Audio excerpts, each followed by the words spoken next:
Good evening. This is Donna Blomquist, librarian at the LaSalle Public Library.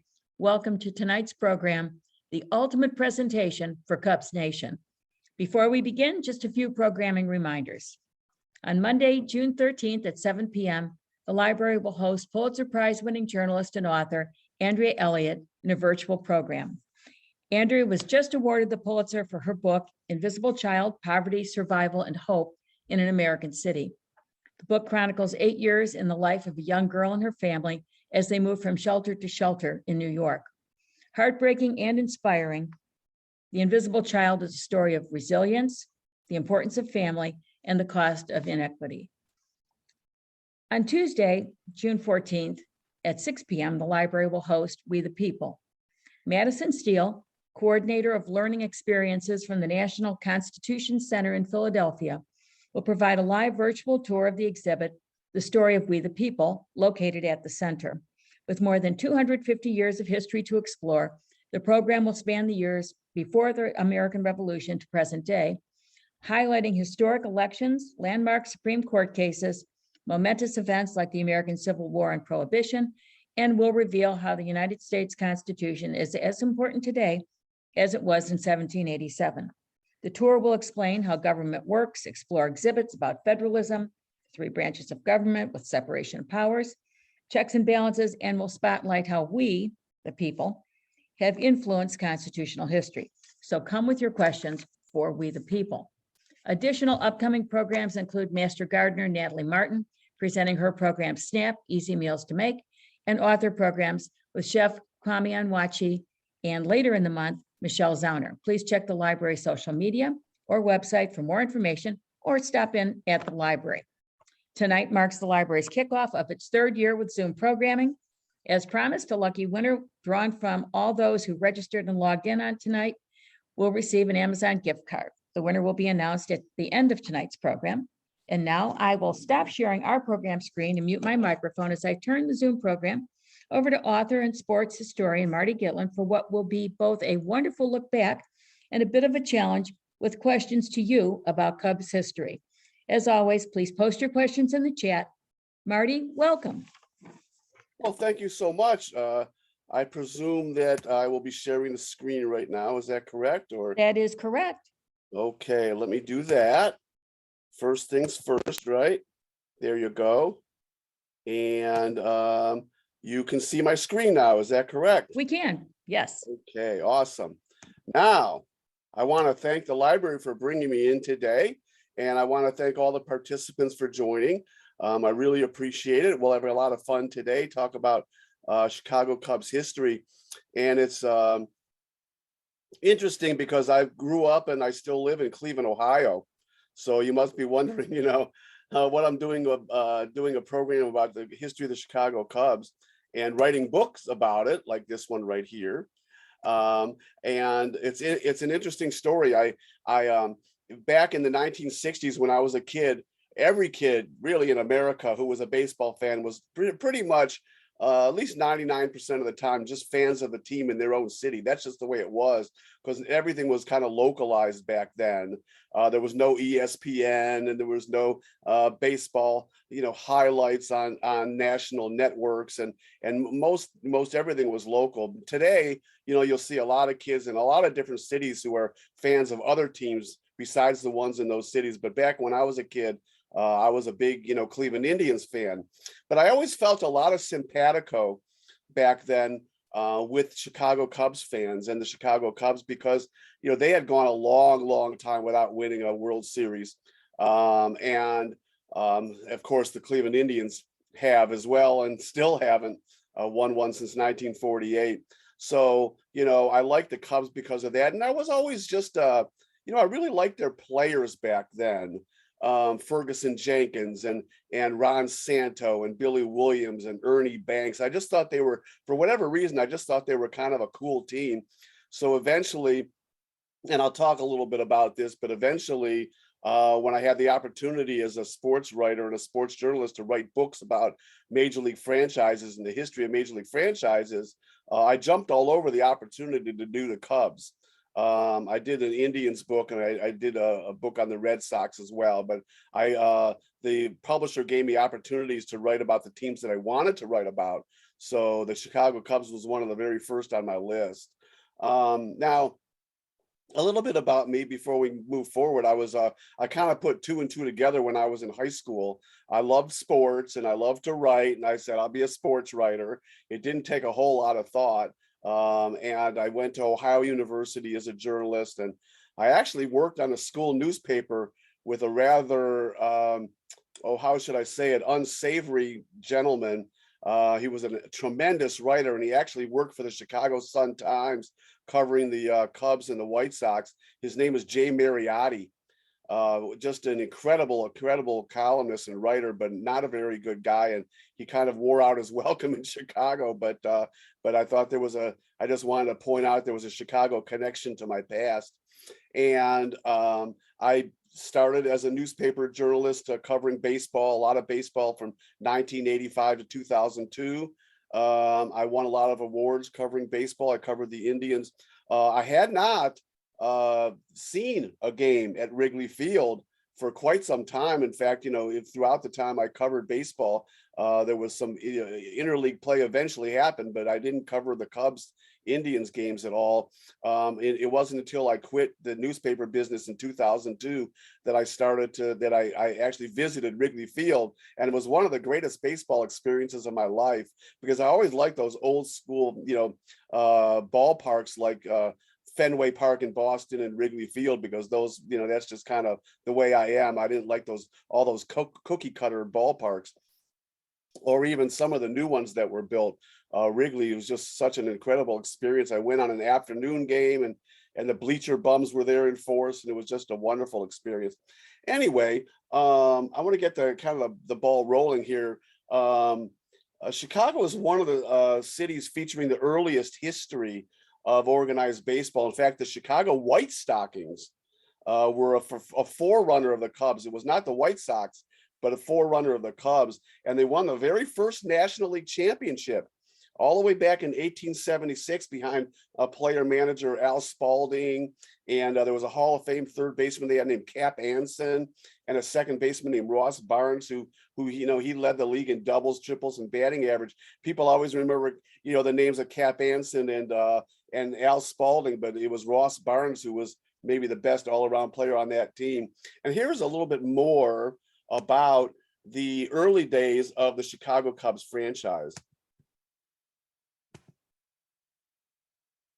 As a matter of fact, the Cubs are the only club playing baseball continuously in the same city since the birth of organized baseball. Other teams have switched cities or they've been suspended, but the Cubs have been going since big-time baseball began over 100 years ago. As a matter of fact, the Cubs played their first game in 1876. They played it in April of 1876, 60 days before Custer's last pen. It all began with Albert G. Spalding. Spalding started in Rockford, Illinois, and became a star underhanded pitcher at Boston. He was an early Hall of Famer. Spalding came to the Chicago White Stockings with another Midwesterner and Hall of Famer, Cap Anson. Spalding quit marathon pitching after 1876 to spend a season at first base. No one else has had as much influence on the game. As team president, Spalding found his future Cubs entertained at the White House by President Cleveland. From Cleveland's time, presidents have been Cub fans. William Howard Taft, the first president to throw out a baseball on opening day. Spalding anticipated the World Series. In 1886, Spalding saw his White Stockings lose 4-2 to the St. Louis Browns, rivals from another league. He was the first to escort a team on an international tour. Almost a century ago, Spalding took a baseball unit, mainly the Cubs, to Australia, Italy, England, and en route they stopped in Egypt to climb the Sphinx. Spalding was the first to sell a player. He sent King Kelly of Kelly Slide fame, to Boston for $10,000. Charlie Finley did not invent colored uniforms. Spalding did. The color of the cap and shirt identified the player's position. The color of the socks identified the team. So in those days, everybody's team was the White Stockings. Yes, the Cubs have been colorful since way back when. And they've been the Cubs since this newspaper article of 1902. Okay, now, As a matter of fact, the Cubs are the only club. whoopsie, here we go. Now, I am going to move on to three ball players whose names are always uttered together. Their names are kind of like synonymous with each other, and that's Tinker to Evers to Chance. It was the really considered to be the greatest double play combination in baseball history, at least at that time. There's been a lot of changes in baseball since then, but Tinker to Evers to Chance are always uttered together, and there's perhaps the greatest and most famous double play combination in baseball history. And they keyed a really tremendous run over the first decade of the 20th century for the Cubs. And here's a little bit more about the trio of Joe Tinker, Johnny Evers, and Frank Chance. Their greatness was so inspiring that it did inspire a 1910 poem written by Franklin Pierce Adams. It was called Baseball's Sad Lexicon, and it was all about Tinker to Evers to Chance. And here's a little bit more about that incredible double play combination that really came, all three guys came from completely different backgrounds, and they came together to form an amazing trio.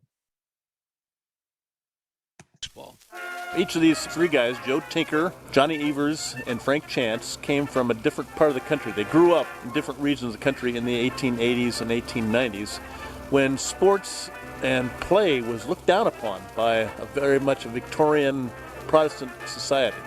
Johnny Evers is from Troy, New York, an industrial town on the Hudson River. He's the grandson of an Irish immigrant who came over from Ireland in the 1840s, penniless and without a job prospect. And his son, John Evers Sr., became an ironmonger in Troy, where they built these world-famous iron stoves that went all over the world. John Sr. was hooked up with the union of the time, the Ironmongers Union, but also with the local Democratic machine run by a guy named Charles Murphy, another Irish Paul.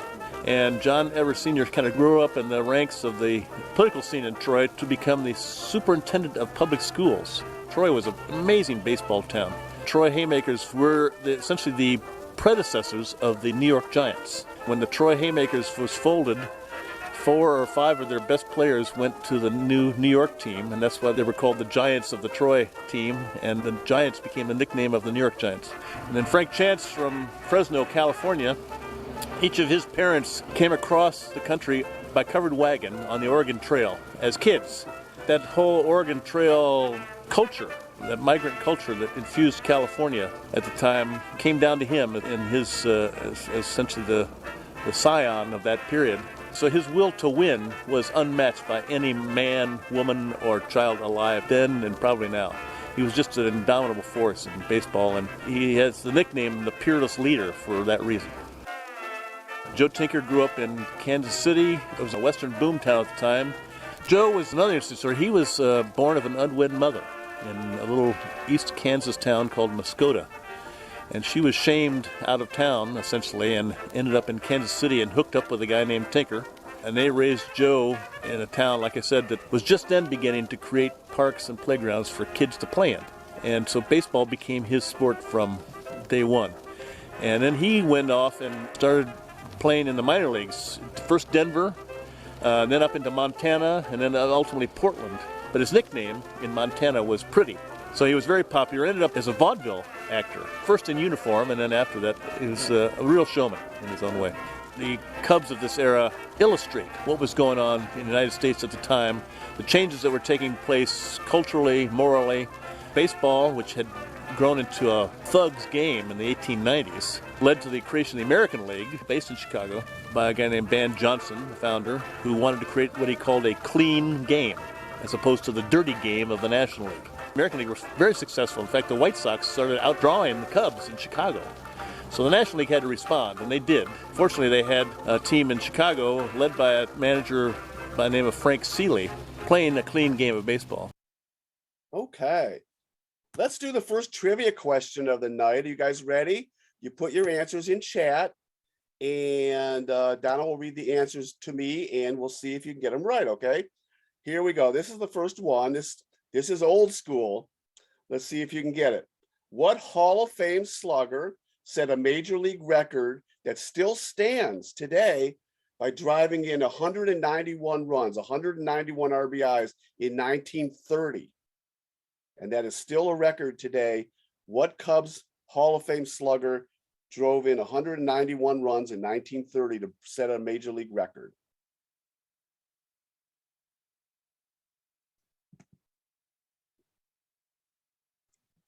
I feel like we're on Jeopardy. Do, do, do, do, do, do, do. I think everyone's checking their cell phone. Come on, you guys. Oh, that's not fair.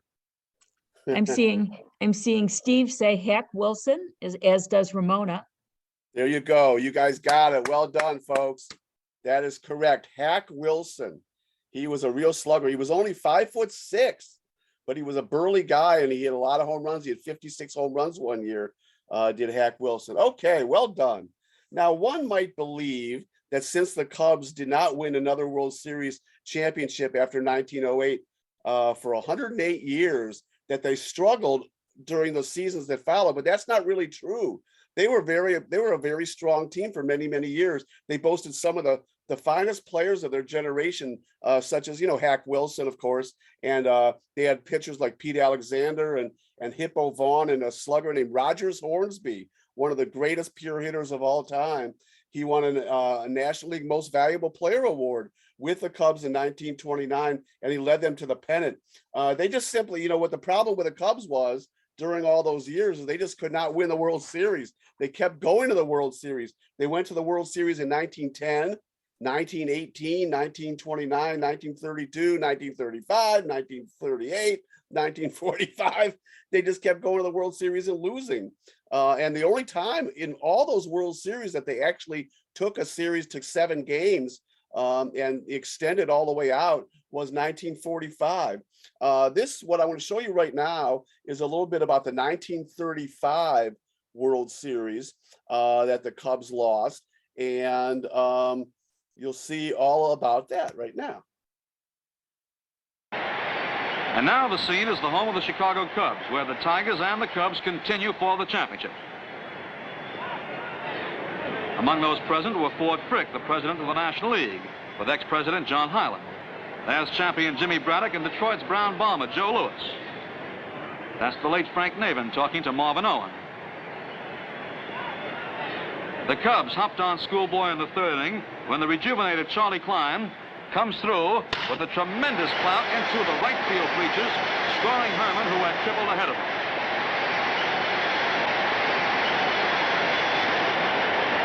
In the 7th, Jurgis got a hit, advanced on a sacrifice, and attempted to score on an error. But Nicky Cochran is at the plate blocking it. Jurgis is out, but the Cubs put that one on ice, 3-1. And now back to Detroit for the 6th game. Well, at this point, it was still anybody's series. Detroit leading 3-2. Stout-hearted Tommy Bridges was manager Cochran's selection. And Charlie Grimm nominated Larry French to stop the Tigers. After the Cubs went out 1-2-3 in the 1st, Nicky got the first hit of the game, a single to left. Gehringer then followed with another single.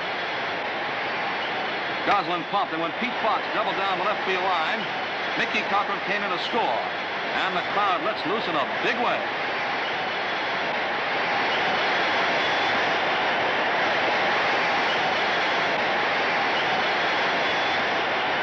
In Detroit's half of the 3rd inning, Galland trying to make a shoestring catch of Gehringer's double, and Goose Goslin grounds to French, the pitcher. Gehringer then is trapped between 2nd and 3rd. Goslin comes back to 2nd. Gehringer tore back there also.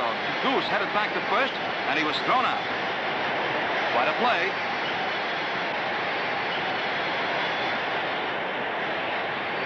The Tigers got a lead in the 4th inning to make the score 2-1.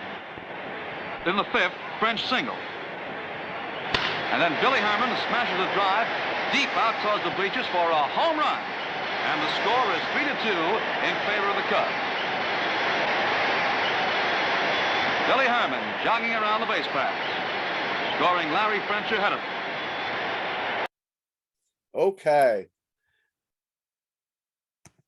Now, you'll notice that that the fielding and the base running often was not as stellar as it is today. And you'll notice in this video as well, the gloves were a lot smaller back then, and then the fields were not nearly as well manicured back then. So there were a lot more errors in baseball at that time. Usually a team would average at least one or more errors per game in that era. Now, if you average an error per game in 2022, you're not going to go very far, because you're going to probably be just about the worst fielding team in baseball. What I want to show you now is another series that they played. The Cubs played against the Detroit Tigers. This one in 1945, and as I mentioned earlier, this was the only World Series that the Cubs played in during all those years, and they played in a lot, in which they extended it to 7 games, but they just could not win the big one.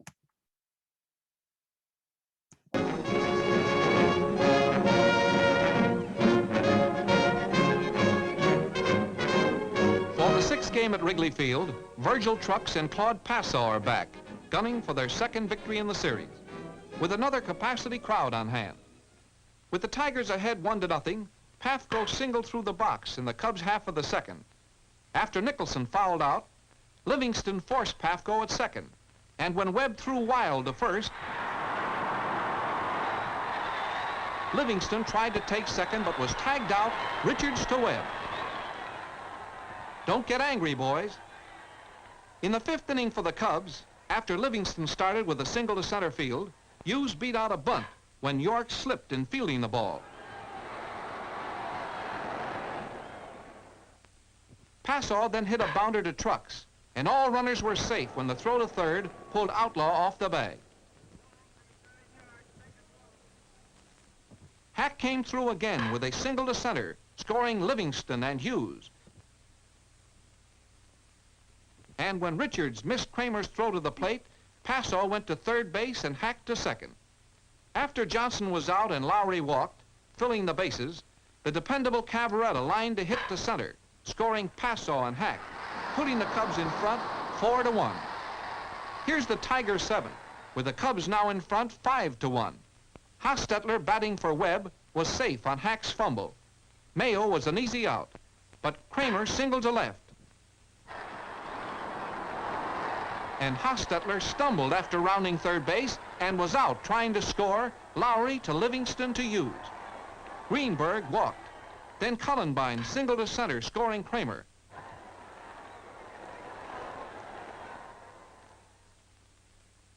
Manager Charlie Grimm decides to replace Passaw at this point with another right-hander, Henry Wise. But York greets him with a base hit to left field, scoring Greenberg. This made the score Cubs 5, Tigers 3. The Cubs came back with 2 in the 7th, making the score 7-3. The Tigers were still in there battling in the 8th. With catcher Swift on base, pinch hitter Walker doubled over 1st, sending Swift to 3rd. Hack fumbled Hoover's grounder, and Swift scored. After Mayo singled to center, scoring Walker, another change of pitchers took place for the Cubs as Prim replaced Wise. Lowry made a shoestring catch of Kramer's looping fly, but Hoover scored after the catch. And here's Hank Greenberg on the spot again. Prim looks him over carefully with the count 3-2. Greenberg connects with a long drive that clears the left field railing into the crowd for a home run, tying the score 7-7. It was Hank's 2nd important home run blow of the series to put the Tigers back into the ball game. Both teams battled on into extra innings with good pitching from Trout, who went to the mound for Detroit in the 8th, and Barowie, who started the 9th for Chicago. In the 11th, Mayo stopped a Cub threat with a nice catch of Pafko's Texas leaguer into short right field. In the last of the 12th, Sikori batted for Murillo and singled to center. Schuster was sent in to run for Sikori, and Trout was still going strong, setting Barowie down on strikes. Stan Hack looks over and selects one of his favorite Louisville Slugger models that has made him a threat at bat in the National League for years.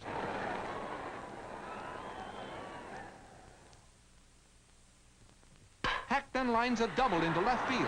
Greenberg comes running in to cut down the hit, The ball takes a bad hop over his left shoulder, which enables Schuster to score all the way from first base with the winning run of the ball game. Okay.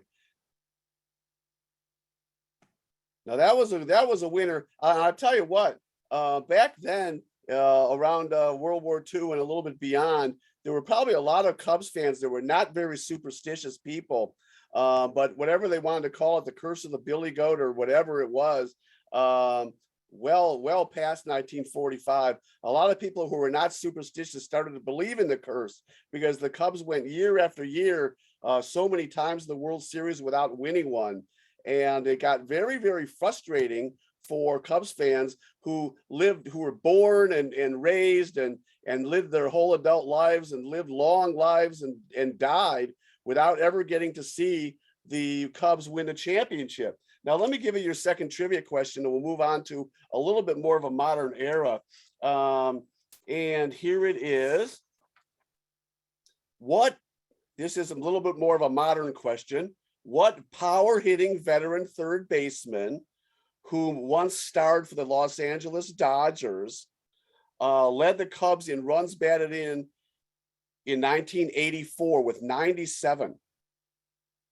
He was a big star with the Los Angeles Dodgers, but he also had some good years with the Cubs and led the Cubs in RBIs with 97 in 1984. What was his name? We already have an answer. Ramona was in there right away, ringing in with Ron Say. Ron Say, well done. You guys are doing great. Okay. Ramona's right in there as a fan for sure. Yeah, no doubt about it. Okay. Now, despite their failures to win it all, the Cubs really never fell into a long period of struggles until the late 1940s and all the way into the early 1960s, basically until Leo DeRocher, the famous Leo the Lip, who said, nice guys finish last. When he took over, they started to do a lot better. But one of the issues was their front office. The Cubs made one of the worst trades in baseball history in the 1960s when they sent future Hall of Fame outfielder named Lou Brock to St. Louis for a decent pitcher named Ernie Broglio. Brock turned out to be one of the greatest base stealers and really outfielders, a Hall of Fame player. And Broglio had some mediocre years with the Cubs, but never really amounted to too much. And that, really, you would think had set them back. But the Cubs had a lot of hitting back then. By that time, they had three of their greatest position players really in the history of the franchise are Ernie Banks and Ron Santo and Billy Williams. The best of all was Ernie Banks, and he was just such a beloved figure because of his passion and enthusiasm for the game. He was known as the guy that said, let's play two. He wanted to play doubleheaders. And here's some of the most memorable moments of Ernie Banks' just wonderful, wonderful career with the Cubs.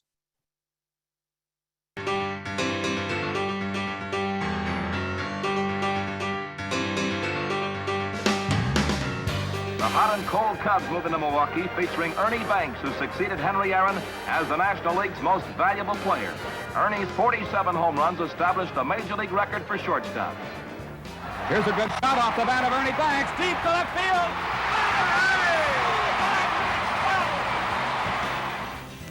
Well hit, way back, line drive, it is a home run for Ernie Banks. 2-2 pitch to Banks. A line shot up the middle into center field. Billy Williams rounds third, and he will score easily. And Ernie Banks has driven in Billy Williams on Billy Williams' day. And the Cubs have a lead of 1-0. That's a well-hit ball, deep to left. Back. Hey! Get up, boy, Ernie! Hey, holy mackerel, no doubt about it.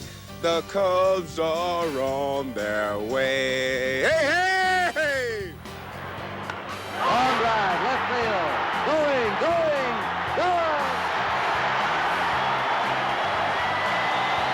A familiar sight to Chicago fans. Ernie Banks hitting a home run. There's a high fly, deep to left. Miller and Witt. Both back. Hey! It's a home run for Banks. Attaboy, Ernie. Whee! Oh, you wonderful old man. I love you. That's it. That's way back there. Back. Back. Back. Hey, hey! Ernie did it. Number 499. If you were to kind of make a little educated guess, when do you think you'll get that 500th home run? Well, I would say I'm looking forward to it on April 14th in the friendly confines of beautiful Wrigley Field. Carter fires away. That's a fly ball deep to left. Back. That's it. That's it. Hey, hey! He did it.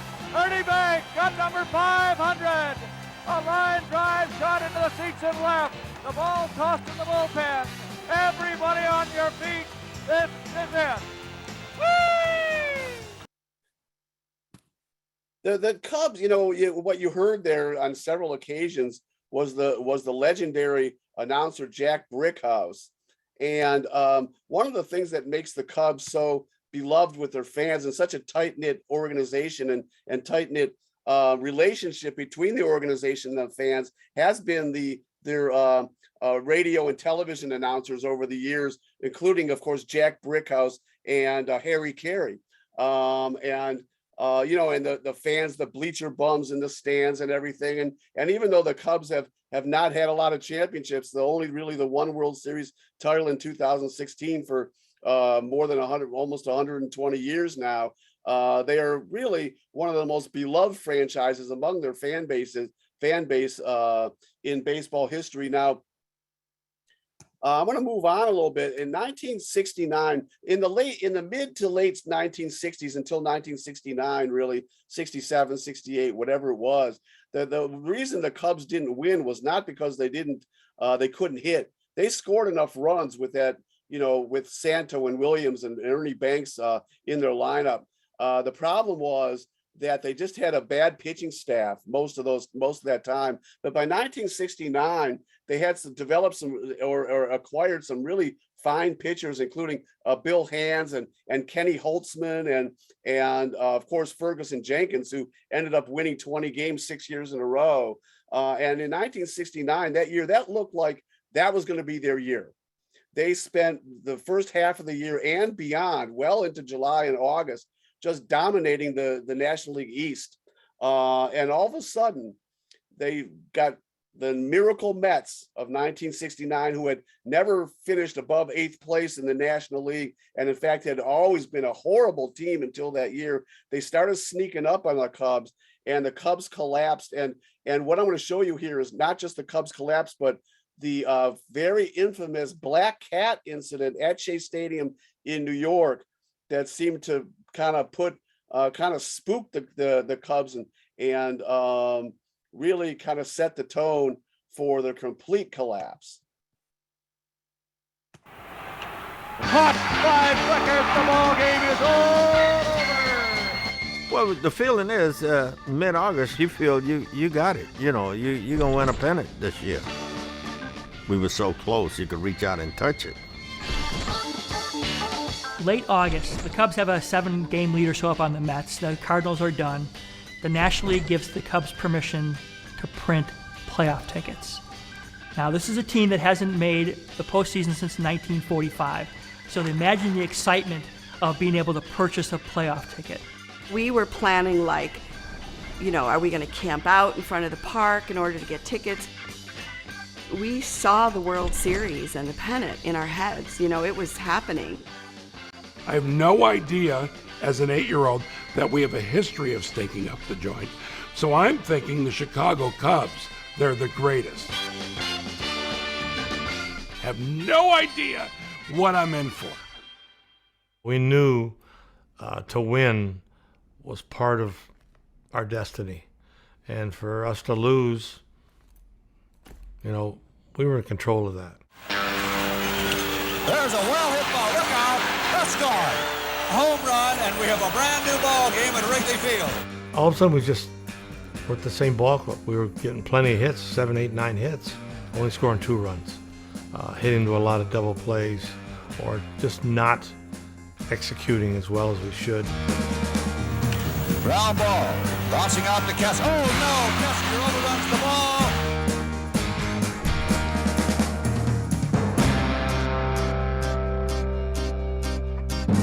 We went from 9, 7, 6, 5, and then all of a sudden, we're 2.5 games in front playing the Mets. So in the first week of September, the Cubs make their last trip into New York. They got a 2.5 game lead. Playing your next closest rival, every win or loss really counts as 2. We knew that we better have our act together if we're going to try to beat them. Tommy Agee, he's on second base, and I'm thinking if Garrett gets a base hit, it's going to be tough to throw him out. There's a base hit to right. Wayne Garrett gets a base hit to right field, a one-hopper to Jim Hickman. Agee rounds third. Eddie Yost waves him in. The throw in. He is. I put a tag on Agee so hard that I almost dropped the ball. And all of a sudden, this tremendous roar goes up. Being in Shea Stadium, I said, something's wrong. Save at the plate. And Hundley is really hollering at Davidson. The umpire says, all right, Randy, is that all you got to say to me? I said, no, man, I ought to bite your head off. Not one iota of a doubt do I ever have of tagging him out. I just knew that that was probably the biggest play of the whole season. Most of the guys saying, what else could go wrong? Next night, September 9th. Ronnie's in the on-deck circle warming up. He looks down, there's a black cat. And I'm looking, I said, what the heck's going on, you know? I thought Ronnie was gonna hit him. I said, this cat maybe got 9 lives, but I think he's gonna lose one tonight, yeah. Okay. And of course, the Miracle Mets ended up winning 41 out of 50 games during that unbelievable stretch. And the Cubs, kind of found their groove a little bit, but they just couldn't. It was just like a flood, and they just could not overcome what the Mets did. And they ended up losing that pennant by that division, actually, by quite a few games. Okay, here's another trivia question. This name was already mentioned once in this program during one of the earlier videos, but let's see if you can remember who it is. What manager managed the Cubs rather to pennants in 1932, 35, 38, and 1945 during 2 separate stints as the Cubs manager? What was his name?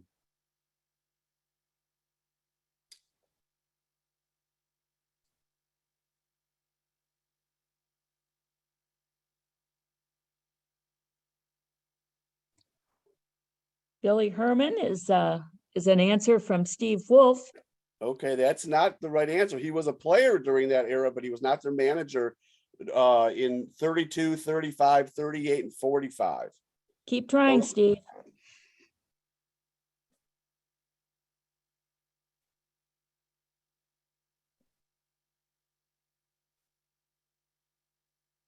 Any other tries?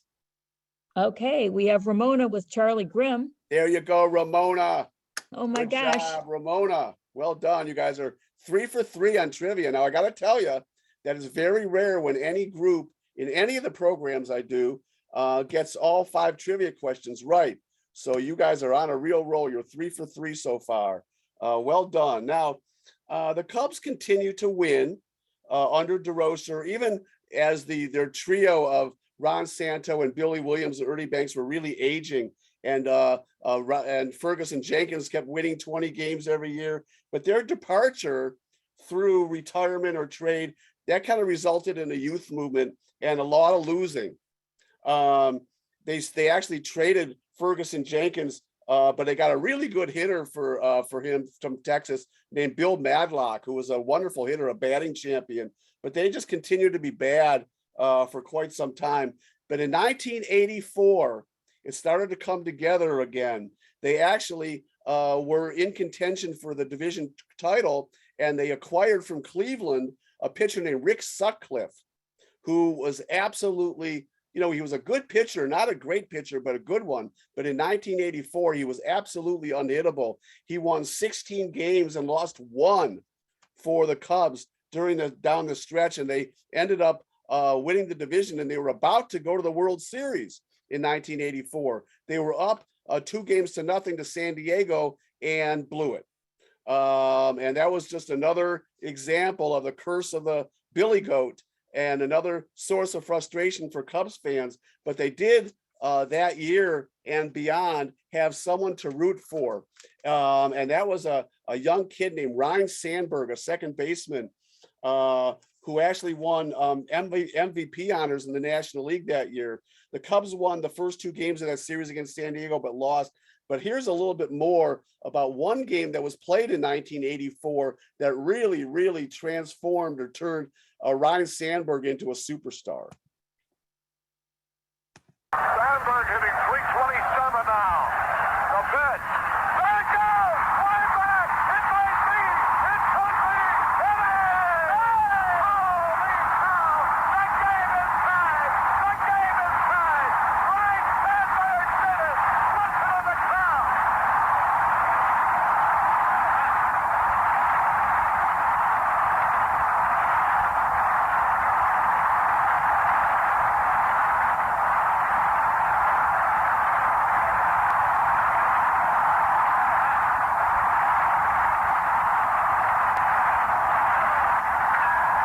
We go to the bottom of the 10th. Cardinals now leading 11-9. Here comes Sandberg. Listen to the crowd. And I was just thinking here of the difference between a 1-run lead that the Cards have and a 2-run lead that they are enjoying. You're near being on with a 1-run lead. Sooner on the hill, a corner behind the plate. It's very likely Steele to be in scoring position. Absolutely. Well, that's where age sometimes hurts you, and quick reflexes on slow balls. First pitch to Sandberg is low, ball 1. 1 ball, no strikes, 2 out, a runner at first. 11-9 in favor of the Cardinals. The pitch. Strike on the outside corner. They give Sandberg the entire right field section. Now to stretch the pitch. Hey! Oh, way back! Might be out of here! Hey! He did it! He did it again! The game is tied! Holy cow! Oh, about that!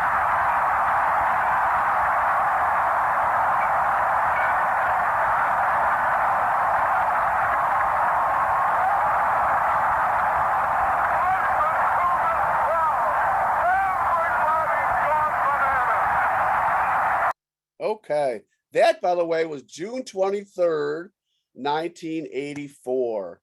Okay, now let's move on to another slugger in Chicago Cubs history that has a little bit more of an infamous reputation, I guess you could say. And that was the one and only Sammy Sosa, who brought so much joy to Cubs fans, but really ended his career in a lot of ways, along with a lot of other sluggers who were reputed to have used steroids. And, you know, you could say what you want about performance-enhancing drugs or that Harold Baines, for whom he was acquired, was also a Hall of Famer, or that Sosa became extremely unpopular, really, with his teammates late in his career. He became a little bit of a diva, and a lot of his teammates didn't really appreciate that. But the fact is that he brought tremendous excitement to Wrigley Field and to the fans of the Cubs for many, many years, especially during that incredible chase for the Major League home run record in 1998, along with Mark McGwire of the St. Louis Cardinals. Here are some Sammy Sosa highlights as called by the late, great Harry Carey. Here's a pitch swung on a long drive. Way back, might be at it. It is. Holy cow. There they are. Sosa way back. Might be out of here. It is. Holy cow. Sammy, 2 home runs. One thing he's doing different this year, he's batting for a much higher batting average, 328 as you saw, and he's starting to go to right field quite a bit. That one hit well to right center. Grissom back. Good night now. A 2-out, 1-0 pitch. Cubs lead at 1-0. Now Sammy Sosa has been spreading his home runs all over the ballpark. It's right-handed pitching. Oh my goodness. That one didn't have a chance to stay in the facility, folks. All over the changeup. Sosa's second bomb in as many at-bats. 4-2 Cubs. Well, you can't blame Cal for trying. You got to be kidding me. Into the stratosphere. Sosa's third of the night.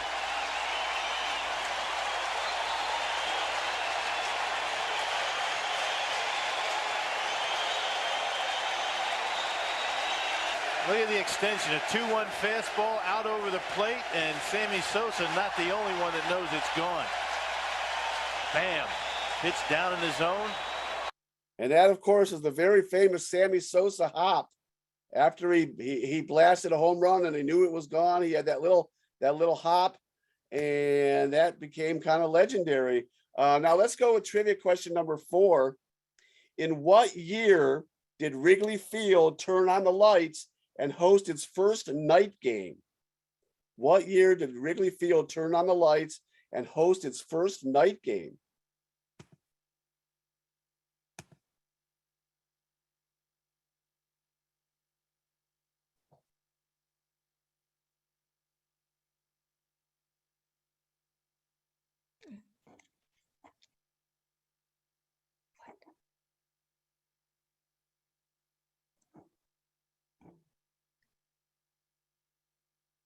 What answers are we getting? Are we getting any answers? Okay, yeah, I have it now. Okay. Mark says 1987, and Diane says 1988. Sharon is 1988. Ramona is 1988. Okay, you guys nailed it again. 1988 is correct. You're on the brink of greatness, folks. You're on the precipice of 5 for 5. You're This batting is for the 1,000. honor of LaSalle. Well done. Yeah, you guys are batting 1,000. Okay. Now, the Cubs kind of ran hot and cold before and after the turn of the 21st century. They only won 1 playoff game from 1989 to 2002.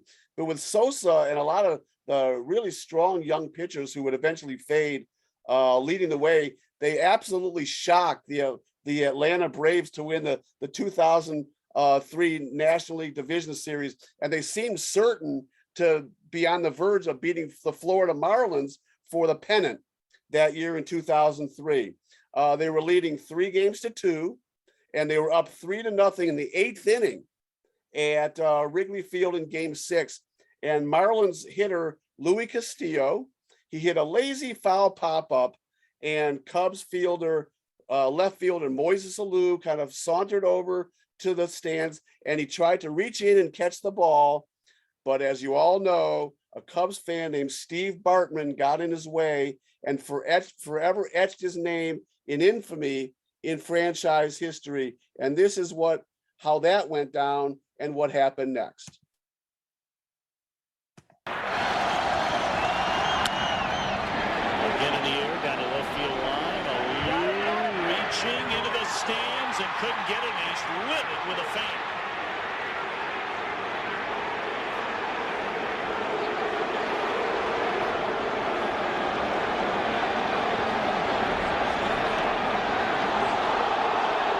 That's awfully close to fan interference right there. The umpire's all over it.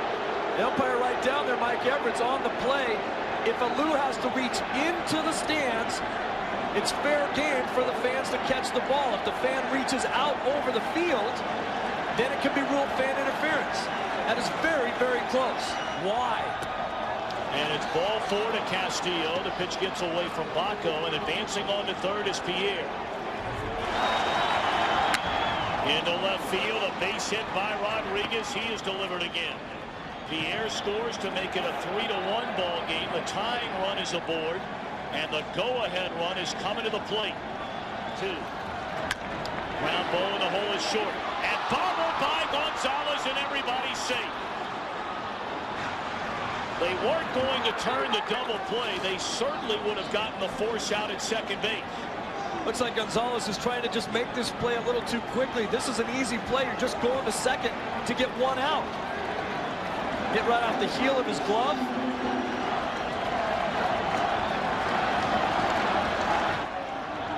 Hammered down the left field line, and the game will be tied up. Scoring is Castillo. Scoring is Rodriguez. It's a 3-3 game as the frustration ends for Derek Lee. In the batter. In the air, right field. Plenty deep enough, you would assume, to get Cabrera home. Sosa the catch. The throw will come to the plate, and the Marlins have taken a 4-3 lead. The break they needed on the ground ball that went through the legs of Leon Durham. They scored 4 more times to win the game and win the series. That ball hammered into left center field. On the run, Alou. On the run is Lofton, and it's off the ivy. 3 runs are going to score on a double by Mordecai. Now, let's be fair to Steve Bartman. Steve Bartman did not bobble that play at shortstop. Steve Bartman did not come in to pitch and give up all those runs. The Cubs had plenty of chances to put that game away and put the pennant away. Steve Bartman did not pitch game 7 and lose that series for him, lose that game for him. So let's be fair. And now what we're going to do is get to the good stuff.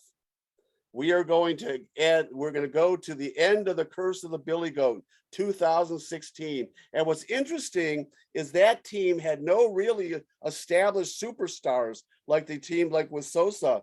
Their premier hitters were 2 kids, and Anthony Rizzo and Chris Bryan, and their best pitcher was John Lester, who was a solid pitcher. He had a wonderful season, but he was no Hall of Famer by any stretch of the imagination. But everybody contributed. That was the magic of the 2016 Cubs, including a jack of all trades named Ben Zobrist, who played the role of hero in Game 7 in Cleveland. And he came up in a 6-6 tie late in the game, and this is what Ben Zobrist did.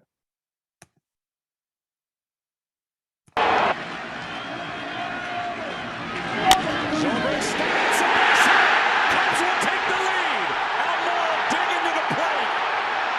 Zobrist delivers 7-6 in the 10th.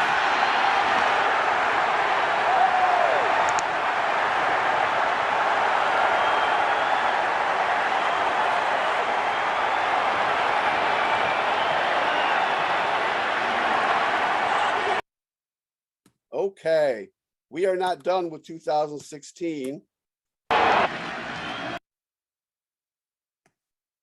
But let me give you your last trivia question, because this is going to be the last video. And here it is. Who was the only starting pitcher from that 2016 championship team who has remained in the Cubs rotation all the way into 2022? Pressure's on, everybody. Starting pitcher.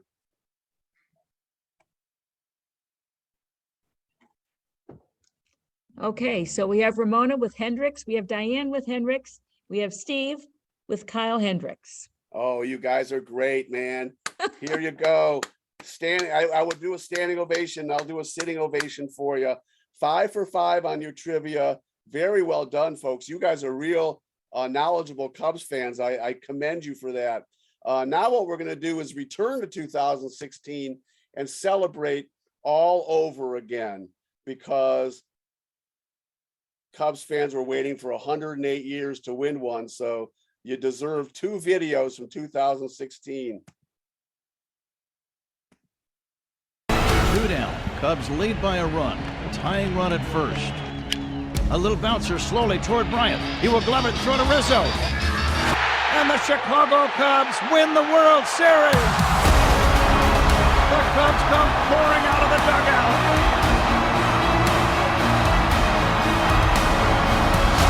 Cubs have done it. The longest drought in the history of American sports is over, and the celebration begins.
Okay, awesome. Now what I'm going to do is I am going to turn the program over to you wonderful people, and I will get into chat now. If I can find, let's see if I can do that. Yes, I can. And I want to open it up to you wonderful Cubs fans and see if you have any questions for me. You can unmute and just shout out your questions, or you can put the questions or comments in chat and I'll be glad to answer them. I'm watching the chat should we need it. But Marty can see it too.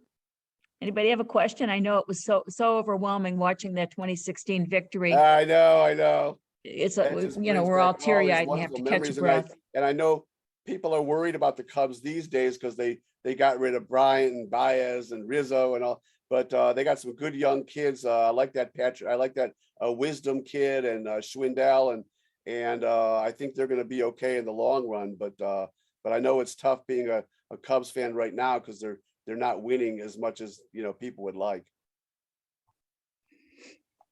Well, I think even though none of us want to go 106 years, that victory could take us a long way.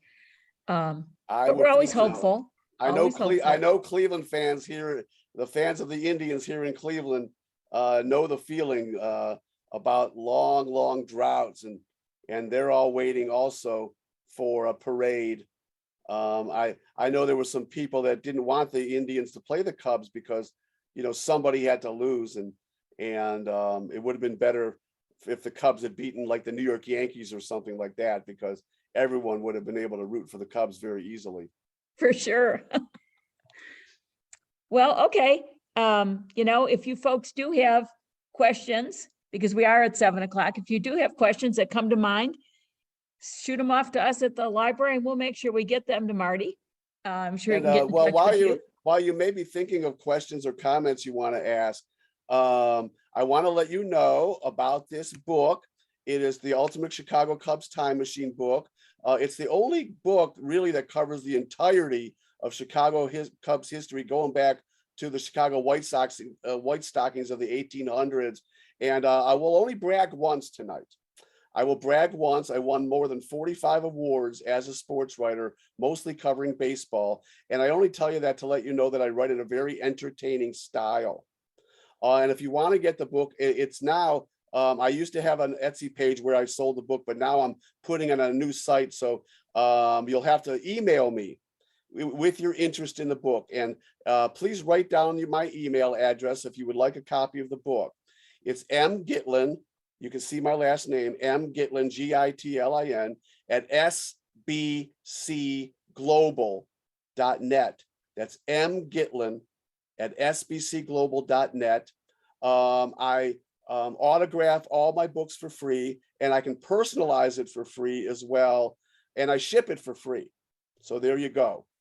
And if you did not get Marty's email, don't worry about it. Just contact us at the library and we can make sure that you get the proper email address. Yes. And I want to let you know also, my autograph, this is a secret, my autograph adds 3 cents to the value of this book.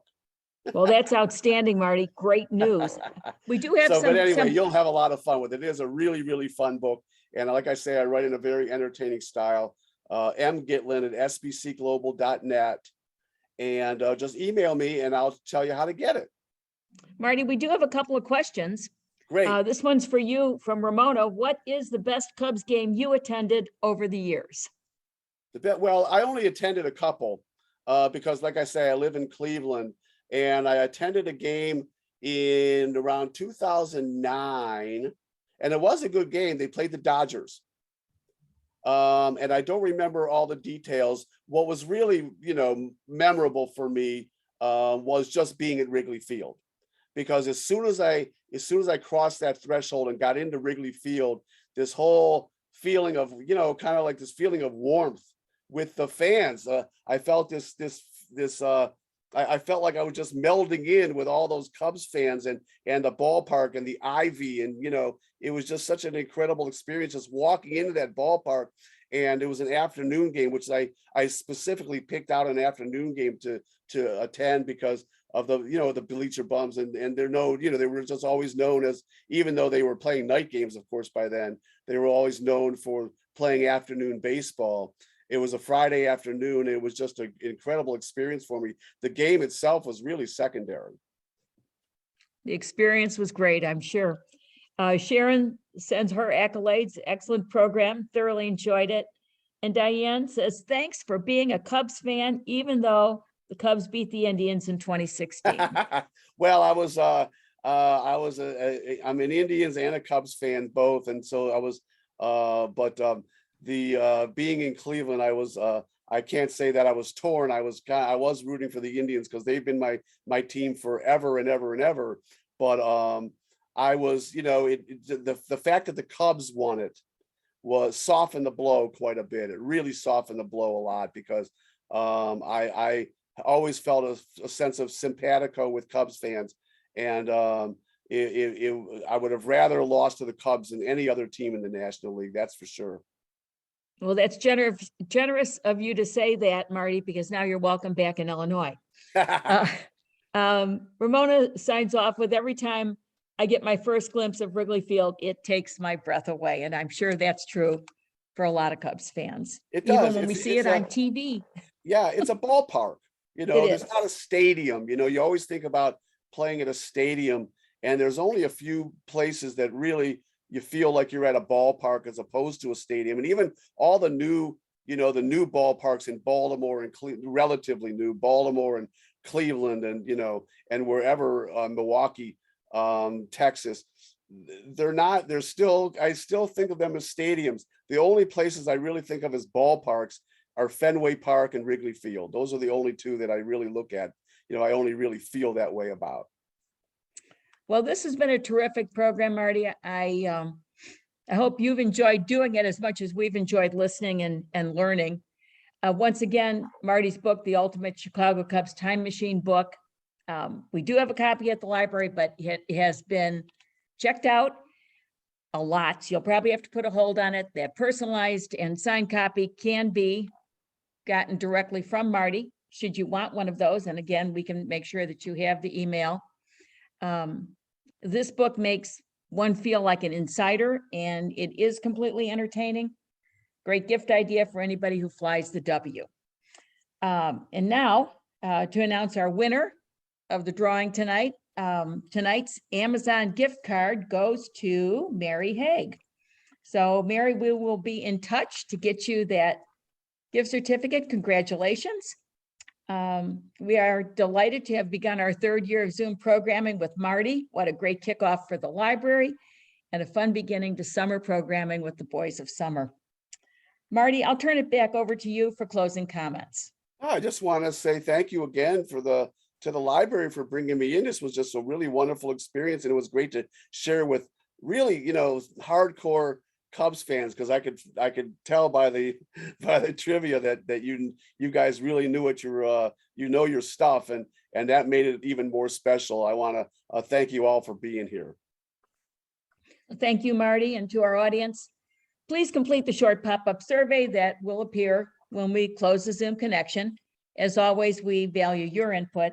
And again, thank you, and we'll see you next time. Good night. So long, everybody.